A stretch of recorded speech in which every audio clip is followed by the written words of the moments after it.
আজকের এই ভিডিওটা এতটা গুরুত্বপূর্ণ। যদি তুমি আমার কথাগুলোকে মন দিয়ে শোনো তাহলে 2 মাস পরে তুমি আমাকে থ্যাঙ্কস জানাবে। যদি না শোনো 2 বছর পরেও এই কথাগুলোকে তোমাকে পালন করতেই হবে।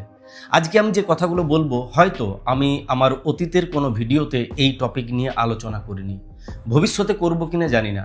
অনেকেই এই আলোচনাটাকে নেগেটিভভাবে নিতে পারে, কিন্তু যারা আমাকে চেনে, যারা আমাকে ভালোবাসে, যারা আমার ভিডিও ভালোবাসে, তাদের আজকের বলা প্রত্যেকটা কথাকে পজিটিভভাবে নেওয়া উচিত। শুধুমাত্র রিলেশনশিপের ক্ষেত্রে নয়, জীবনের প্রত্যেকটা ক্ষেত্রে আমরা নিজের কথা ভাবি না, আমরা ভাবি ওই পারের মানুষগুলোর কথা, তারা কি ভাববে সেই কথা।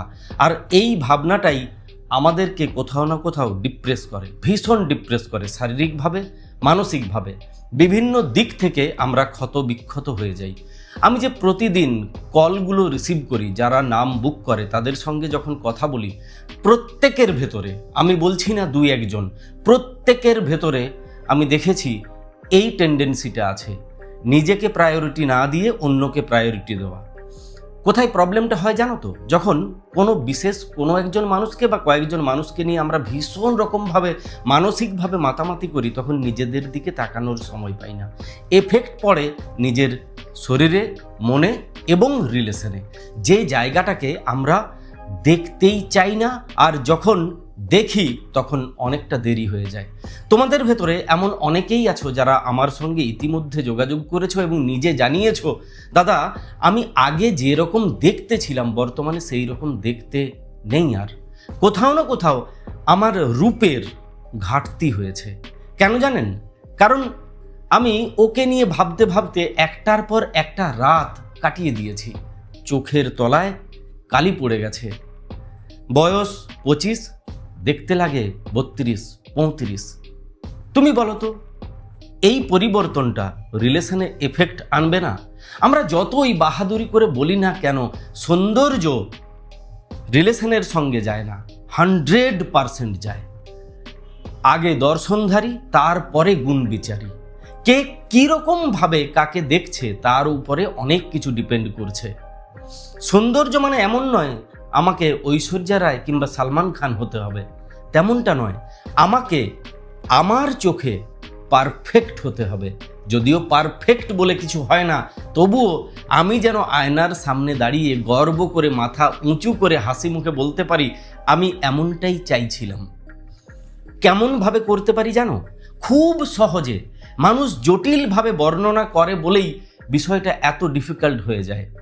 তোমাকে যেভাবে চলতে বলবো, তুমি 2 মাস চলে দেখো, তুমি পরিবর্তনটা দেখতে পাবে।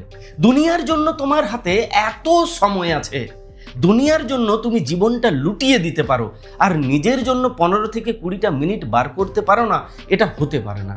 আমি রোগা, আমি মোটা, আমি দেখতে খারাপ হয়ে যাচ্ছি, চোখের তলায় কালি পড়ে যাচ্ছে, গালে ছোট ছোট স্পট চলে আসছে, কালো কালো। সব মেটানো যায়, প্রত্যেকটা জিনিসকে মেটানো যায় যদি আমি মানসিকভাবে আর শারীরিকভাবে সুস্থ থাকতে শিখে যাই। আমি কোনো প্রোডাক্টের প্রমোশন করব না এখানে। আমি একটা কোনো প্রোডাক্ট কেনার জন্য বলবো না তুমি এটা কেনো, তুমি সেটা কেনো। তুমি তোমার পছন্দ অনুযায়ী চলবে, তুমি তোমার পছন্দের কাজগুলো করবে, তাতেই তুমি তোমার পরিবর্তন দেখতে পাবে। প্রতিদিন সকালবেলায় ঘুম থেকে ওঠো, প্রতিদিন সকালবেলায়। সকাল বলতে আমি চেষ্টা করব 5:30 থেকে 6:30 ভেতরে ঘুম থেকে উঠে যেতে। ঘুম থেকে ওঠার পরে আমি 1 গ্লাস হালকা গরম জল নেব এবং পরিমাণ মতো কাগজির রস মিশিয়ে নেব, সেটাকে খাবো। খাওয়ার পরে 15 থেকে 20 মিনিট এক্সারসাইজ করব, মানে দিব্যি নিয়ে করব। আমি প্রতিদিন 15 থেকে 20 মিনিট এক্সারসাইজ করব। সেটা খালি হাতে হতে পারে, সেটা অল্প বা স্বল্প ওজনের ডাম্বেল নিয়ে হতে পারে। তুমি রোগা, তাতেও তুমি কাজ দেখতে পাবে, তুমি মোটা, তাতেও তুমি কাজ দেখতে পাবে। এবার আমি শরীর চর্চা করছি কিন্তু শরীরকে উপযোগী খাবার দিচ্ছি না, এটা হয় না। শরীরকে উপযুক্ত খাবার দিতে হবে। কি খাবার খাবো? যা খাবার খাই তাই খাবো, তার সঙ্গে প্রোটিনটা বাড়িয়ে নেব। যদি আমি আমিষ খাবার খাই, তাহলে কুসুম ছাড়া প্রতিদিন 2টো ডিম খাবো, প্রতিদিন খাবো। আধ ঘন্টা পরে এক্সারসাইজ করার, আধ ঘন্টা পরে এক্সারসাইজ করার পরেও একটা কাজ আছে, সেটা বলছি। তার আধ ঘন্টা পরে আমি ওই সেদ্ধ ডিম 2টো খাবো, কুসুম ছাড়া। হয়েছে? এরপরে চেষ্টা করব চিয়া সিড খেতে। প্রতিদিন 1 চামচ রাতের বেলাতে ভিজিয়ে রেখে দেব, সকালবেলাতে ওটা খেয়ে নেব। ওই গরম জল আর কাগজি খাওয়ার আরও আধ ঘন্টা 40 মিনিট পরে, যখন ওই ডিমগুলো খাচ্ছি ঠিক সেই সময়টাতে। তুমি কল্পনা করতে পারবে না তোমার শরীরে 2 মাসের ভেতরে কতটা পরিবর্তন আসবে। অতিরিক্ত মেদ ঝরে যাবে, শরীরে প্রয়োজনীয় মাংস গজাতে শুরু করবে। হ্যাঁ, পাতি বাংলায় বললে মাংস গজাতে শুরু করবে। তুমি যদি মোটা, তুমি নিজেকে পারফেক্ট দেখতে পাবে। তুমি যদি রোগা, তাও তুমি নিজেকে পারফেক্ট দেখতে পাবে। এবারে তুমি যদি নিরামিষ খাবার খাও, সেই হিসেবে আমি বলবো ডাক্তারের পরামর্শ নাও তুমি কি খাবে। কারণ নিরামিষ যারা খায় তারা তো ডিম খেতে পারবে না, তাদের জন্য ডাক্তারি পরামর্শ নেওয়াটা বেস্ট। আমি বলেছি 15টা মিনিট, এখনও আমার প্রয়োজন আরও 10 থেকে 15টা মিনিট। আমি প্রথম 10 থেকে 15টা মিনিট এক্সারসাইজ করলাম খালি হাতে কিংবা স্বল্প ওজনের ডাম্বেল হাতে। করব কিভাবে? ইউটিউবে হাজার হাজার ভিডিও আছে যা তোমাকে শিখিয়ে দেবে কিভাবে তুমি প্রতিদিন নিজের শরীর চর্চা করবে। লক্ষ লক্ষ ভিডিও আছে। ওই 15টা মিনিটের পরে বাকি 10 থেকে 15টা মিনিট আমি মেডিটেশন করব। 10 মিনিট বা 8 মিনিট কপালভাতি করব। কপালভাতি করার জন্য ইউটিউবে প্রচুর ভিডিও পাবে। কপালভাতি সার্চ করবে, প্রতিদিন কপালভাতি করবে 8 থেকে 10 মিনিট, আর 5 মিনিট ভ্রামরী প্রাণায়াম। তোমার মন চাঙ্গা, তোমার শরীর চাঙ্গা। তুমি দেখবে রাতের বেলায় দুশ্চিন্তার পরিবর্তে তোমার সুন্দর ঘুম হচ্ছে। তোমার অযথা দুশ্চিন্তা চলে যাচ্ছে, কারণ তুমি কপালভাতি করছো, তুমি ভ্রামরী প্রাণায়াম করছো। যখন কপালভাতি করবে তখন যে কোনো মেডিটেশনের একটা মিউজিককে মোবাইলে বাজিয়ে দেবে, যাতে তোমার ছন্দপতন না হয়। তুমি দেখবে তোমার মুখের যে দাগ তৈরি হচ্ছিল গায়েব হয়ে গেছে, তোমার চোখের তলার কালি গায়েব হয়ে গেছে, তোমার মুখ চকচক করছে, তোমার চেহারাতে একটা আলাদা উজ্জ্বলতা এসেছে। যে মানুষটাকে ওই মানুষটা ইগনোর করছিল, তুমি হয়তো জায়গাটাকে ধরতে পারোনি, কিন্তু দীর্ঘ 7 বছরে এত মানুষের সঙ্গে, প্রায় 7,000-এর কাছাকাছি মানুষের সঙ্গে কথা বলে আমি এইটুকু বুঝেছি, যখন শারীরিক পরিবর্তন আসে, যখন মানসিক পরিবর্তন আসে, কথায় বার্তায় যখন পরিবর্তন চলে আসে, যখন হারানোর ভয় তৈরি হয়ে যায়, তখন ওই পারের মানুষটা ছেড়ে যাওয়ার প্ল্যান করে। তোমার শারীরিক পরিবর্তন যখন হবে, যখন তুমি উন্নত হবে শারীরিকভাবে এবং মানসিকভাবে, তুমি দেখবে তোমার কথাবার্তাতেও একটা পজিটিভনেস চলে এসেছে। তুমি ধীরে ধীরে চুম্বক হয়ে যাচ্ছ, মানুষকে আকর্ষণ করছো, লোক তোমার সঙ্গে মেলামেশা করতে চাইবে, তোমার সঙ্গে কথা বলতে চাইবে, কিভাবে তুমি নিজেকে ডেভেলপ করছো সেটা জানতে চাইবে। তুমি 2 মাস পরেই দেখবে দিন যেন বদলে যাচ্ছে। যারা তোমাকে ইগনোর করছিল তারা তোমার সঙ্গে মেলামেশা করার চেষ্টা করছে। আমি যতজনের উপরে এটা অ্যাপ্লাই করেছি, প্রত্যেকেই 1 মাস পরে যখন আমার সঙ্গে যোগাযোগ করেছে, তারা জানিয়েছে দাদা অদ্ভুত পরিবর্তন এসেছে।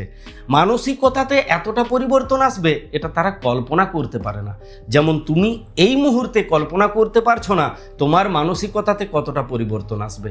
তোমার নেগেটিভ চিন্তাগুলো চলেই যাবে। তোমার মাথাতে এই জিনিসগুলো আসে না, ও তোমাকে ছাড়া ভালো থাকবে, অন্য ভালো মানুষ পেয়ে যাবে যে তোমার চাইতে বেটার, বাড়িতে মেনে নেবে না, যদি ভবিষ্যতে চাকরি না পাই, বা ওর মনের মতো যদি না হতে পারি, বা যদি হারিয়ে ফেলি, একা কিভাবে জীবনটা কাটাবো। এই দুশ্চিন্তাগুলো তোমার পুরো মাইন্ডকে নেগেটিভ করে দিয়েছে, শরীরকে নেগেটিভ করে দিয়েছে। তার পুরো এফেক্ট পড়ছে তোমার কথায়, বার্তায়, আচরণে এবং শারীরিক গঠনে। আমি যেভাবে বললাম তুমি যদি সেইভাবে চলো, তুমি দেখবে তোমার নেগেটিভ চিন্তাগুলোই চলে গেছে। একদম নেগেটিভ চিন্তা থাকবেই না। তোমার মনে হবে আমাকে ছাড়া ওই মানুষটা থাকতে পারবে তো? আমাকে ছাড়া ওই মানুষটা থাকতেই পারবে না, কারণ আমার মতো ও কাউকে পাবেই না। আমার মতো করে ওকে কে ভালোবাসবে? ও যদি আমাকে ছেড়ে দিয়ে অন্য কারো কাছে চলেও যায়, বেশি দিন থাকতে পারবে না। আমার মতো করে ওকে কেউ রাখতেই পারবে না, তাহলে ও থাকবে কেমন করে? এই কনফিডেন্সটা তোমার ভেতরে ফিরে যাবে। আমি এগুলো যারা কল বুক করে তাদেরকে বোঝাই এবং তাদেরকে শেখাই, তার সঙ্গে সঙ্গে আরও হাজার রকমের উপকরণ, টিপস, ট্রিক্স বলে যাই, যাতে এত এত রিলেশন ঠিক হয়ে যায়। এই জায়গাটাতে অল্প বিস্তর ম্যাজিক আমি শিখেছি মানুষের সঙ্গে কন্টিনিউ কথা বলে বলে, পুরোটাই অভ্যাস। এতদিন ধরে রিলেশনশিপ নিয়ে কাজ করছি, তাই এটুকু বুঝে গেছি ওই মানুষটা কেন ইগনোর করছে বা কেন অন্য রিলেশনে যাচ্ছে, আর সেই রিলেশনটাকে কিভাবে ঠিক করব বা ঠিক হবে না আমার দ্বারা, সেটাও ক্লিয়ার বলে দিই, এটা আমার দ্বারা হবে না। যদি অন্য কারো দ্বারা সম্ভব সেখানে যেতে পারে, যেটা হবে না সেটা আমি ক্লিয়ার বলে দিই, এটা হবে না। যেটা হবে আমি সময় লাগলেও বলি এটা আমি ঠিক করে দেব। অনেক রিলেশন ঠিক করে দিয়েছি যারা আমার সঙ্গে যোগাযোগ করে। আমি এই জন্য বারবার বলি আমার প্রজেক্ট ব্যবহার করবে। প্রজেক্টটা একটা অস্ত্র, যে কোনো রিলেশনে কাজে লাগে। যে কোনো রকম রিলেশনে তুমি আমার ওই প্রজেক্টকে ব্যবহার করতে পারবে। প্রচুর গল্প আছে, প্রচুর চিঠি আছে। আর যদি তুমি চাইছো আমার পার্সোনাল সাপোর্ট, মানে ব্যক্তিগতভাবে আমি তোমাকে সাপোর্ট করি, তোমার জন্য চিঠিপত্র আলাদাভাবে লিখে দিই যেগুলো তোমার রিলেশনে কাজে লাগবে বা তোমাদের রিলেশনে কাজে লাগবে, তাহলে ফেসবুকে কোট আনকোট ফেসবুকে 89 টাকার যে সাবস্ক্রিপশন আছে সেটা নিতে পারো। তোমার মনে হতে পারে দাদা সাবস্ক্রিপশন বিক্রি করছে। হ্যাঁ, বিক্রি করতে হবে, উপায় নেই, নতুবা আমার রিলেশনে প্রবলেম চলে আসবে, আমার ফ্যামিলিতে প্রবলেম চলে আসবে, টাকা ছাড়া ভাত জুটবে না, আমার সংসার চলবে না, আমার এত বড় টিম চলবে না, তাদেরকেও পেমেন্ট করতে হয়। তাই আমাকে পয়সা চাইতেই হয়। বিনে পয়সাতে আমি কিচ্ছু করতে পারি না। যারা বিনে পয়সাতে করে দেব বলে সেই রকম জ্যোতিষতান্ত্রিক তো আমি নই, কারণ তারা বেলার শেষে অন্য খেলা দেখিয়ে দিয়ে চলে যায়, লক্ষ লক্ষ টাকা লুটে নিয়ে যায়। আমি তার জন্যই বলছি 89 টাকা যদি চাপের না হয় তুমি সাবস্ক্রিপশন নিয়ে রাখতে পারো। আমি পার্সোনালি সাপোর্ট করব, প্রতি মাসে একাধিকবার লাইভে এসে বোঝাবো কোনটা করবে কোনটা করবে না। শুধু রিলেশনে নয়, তোমার জীবনেও পরিবর্তন আসবে। আজকের ভিডিওটা পারলে সেভ করে রেখে দেবে, আজীবন কাজে লাগবে। যেভাবে চলতে বললাম সেইভাবে চলবে, তুমি দেখবে তোমার কনফিডেন্স ফিরে গেছে, তুমি নিজেকে ফিরে পাচ্ছ। আসলেই তুমি হারিয়ে গেছো, সেই মানুষটাকে তুমি আজকে খুঁজে বেড়াও। যে মানুষটা তুমি কয়েক মাস আগে কিংবা কয়েক বছর আগে ছিলে, সেই মানুষটাকে তুমি আবার অনায়াসে ফিরে পেয়ে যাবে। Best of luck. ভালো থাকো, ভালোবাসায় থাকো, প্রত্যেকটি মানুষের সঙ্গে থাকো। বেলার শেষে এই খেলাতে যেহেতু তুমিই তোমার শ্রেষ্ঠ বন্ধু, তাই নিজের হাতটা শক্ত করে ধরে রাখো, দেখবে জয় তোমার নিশ্চিত।